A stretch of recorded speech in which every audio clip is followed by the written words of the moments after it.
Social media पर खुलेआम इंसानी स्मगलिंग का काला धंधा। फेसबुक, व्हाट्सएप और टिकटॉक पर डंकी लगाने की दास्तानें। इंसानी स्मगलर तक रसाई आसान हो गई। FIA और दूसरे मुतालिका इदारों ने आंखें बंद कर लीं।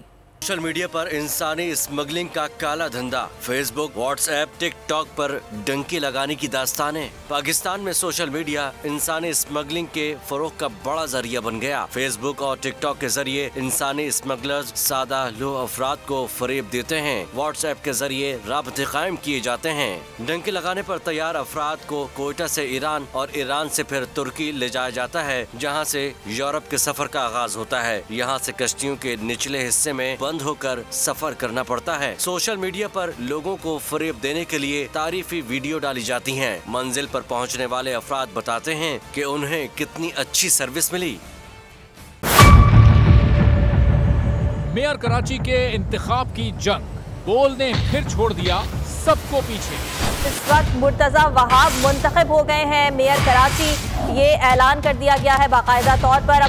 सहाफती रिवायत रखी बरकरार, बोल ने दिखाई सबसे बड़ी ट्रांसमिशन। और ये सब्जेक्ट था, मैंने आपको कहा कि नंबर गेम में जमात इस्लामी के पास नंबर पूरे नहीं है। लम्हा बलम्हा की सूरत हाल से किया बाखबर अवाम को। रेंजर्स के एहलकार और पुलिस के एहलकार हैं वो हाई अलर्ट है और वो इस बात की कोशिश कर रहे हैं कि अब कोई नाखुशगवार वाक़या जो है वो रूनुमा ना हो सके, क्योंकि बोल है पाकिस्तान का नंबर 1 न्यूज चैनल। सब्सक्राइब करें और बेल दबाएं ताकि कोई खबर रह न जाए।